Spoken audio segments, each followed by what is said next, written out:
सहकार प्रणाम। सहकार साथियों, जैसा कि हमने अपने पिछले वीडियो में समिति के प्रधान व उप प्रधान यानी कि chairman and vice chairman, president और वाइस प्रेसिडेंट के चुनाव के बारे में हरियाणा सहकारी समितियां अधिनियम 1984 की धारा 30 की जानकारी प्राप्त की थी। आज के वीडियो में हम समिति के प्रधान और उप प्रधान यानी चेयरमैन, वाइस चेयरमैन, प्रेसिडेंट और वाइस प्रेसिडेंट के विरुद्ध अविश्वास प्रस्ताव की चर्चा करेंगे, यानी कि नो कॉन्फिडेंस मोशन की चर्चा करेंगे। सहकार साथियों, प्राय देखने में आया है कि कई परिस्थितियों में समिति प्रधान और उप प्रधान यानी कि चेयरमैन, वाइस चेयरमैन, प्रेसिडेंट और वाइस प्रेसिडेंट द्वारा दूसरे प्रबंधक कमेटी सदस्य, मैनेजमेंट कमेटी के जो दूसरे सदस्य हैं, उनको दरकिनार कर स्वयं अपने स्तर पर निर्णय लेना आरंभ कर देते हैं और उन पर हावी होना शुरू कर देते हैं, जिस कारण से समिति की बैठकों में स्वतंत्र व प्रजातांत्रिक निर्णय नहीं लिए जा सकते, यानी कि डेमोक्रेटिक व इंडिपेंडेंट निर्णय नहीं लिए जा सकते। इसके लिए हरियाणा सहकारी समितियां अधिनियम 1984 की धारा 30A, जो कि अधिनियम में 1997 में शामिल की गई है, के तहत समिति के प्रधान और उप प्रधान यानी कि president, vice president, chairman, vice chairman के विरुद्ध अविश्वास यानी कि नो कॉन्फिडेंस मोशन का प्रावधान किया गया है। हरियाणा सहकारी समितियां अधिनियम 1984 की धारा 30A हमें बताती है कि no confidence motion against chairman and vice chairman, the elected members of the committee may bring a motion of no confidence against the elected office bearers, that is chairman and vice chairman, other than the government nominees, by leveling specific allegations against such chairman and vice chairman. If the motion of no confidence is passed by a resolution of 2/3 majority of the total number of elected members of the society concerned at a meeting specifically convened for the purpose, the chairman or vice chairman shall cease to function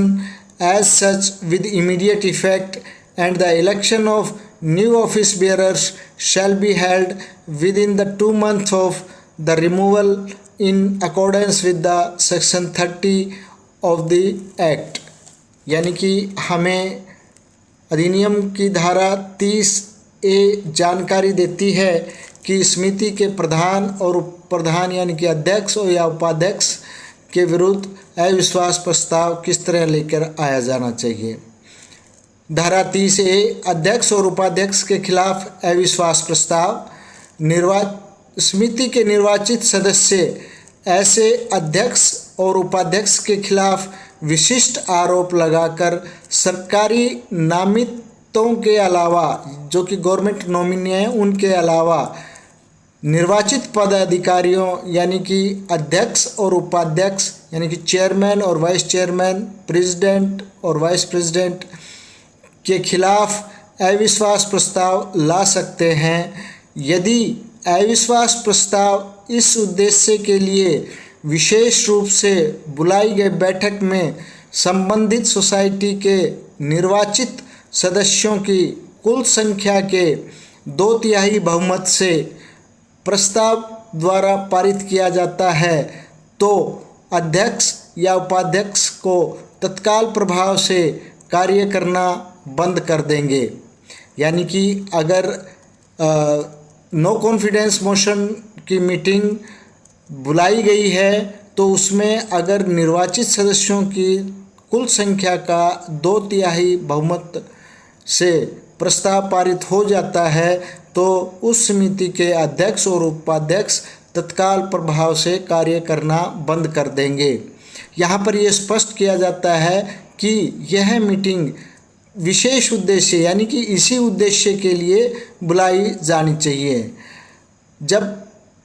2/3 बहुमत से प्रस्ताव पास हो जाता है तो अध्यक्ष और उपाध्यक्ष तत्काल प्रभाव से कार्य करना बंद कर देंगे और नए पदाधिकारियों का चुनाव यानी कि नए उपाध्यक्ष और अध्यक्ष का यानी कि चेयरमैन और वाइस चेयरमैन, प्रेसिडेंट और वाइस प्रेसिडेंट का चुनाव अधिनियम की धारा 30 के अनुसार हटाए जाने की तिथि से 2 महीने के भीतर होगा। आगे हमें धारा में बताया गया है कि provided that no such meeting shall be convened before the expiry of 1 year from the date of which the election of the chairman और vice chairman as the case may be was notified, and no further meeting shall at any time thereafter be convened for considering a similar motion against such office bearers or bearers unless a period of 1 year intervenes between the last failure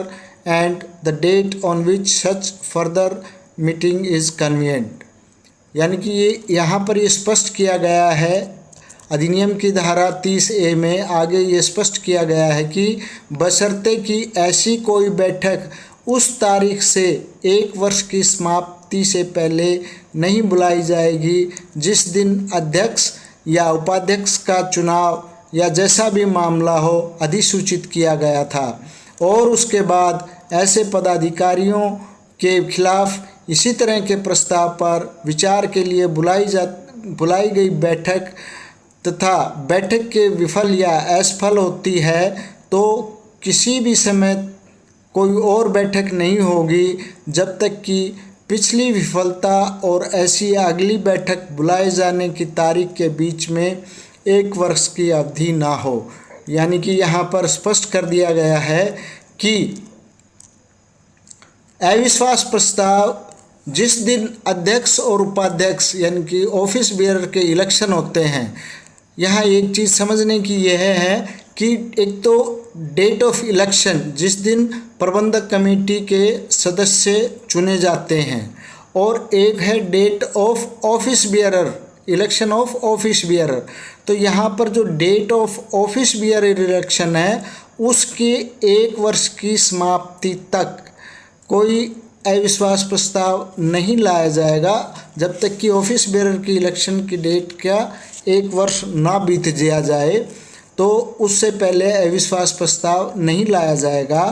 और अगर इस तरह की बैठक में लाया गया अविश्वास प्रस्ताव विफल हो जाता है यानी कि असफल हो जाता है, तो ऐसी दिशा में दोबारा अविश्वास प्रस्ताव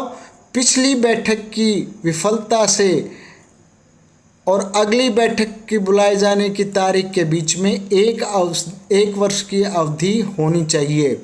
यानी कि अगर अविश्वास प्रस्ताव विफल हो जाता है तो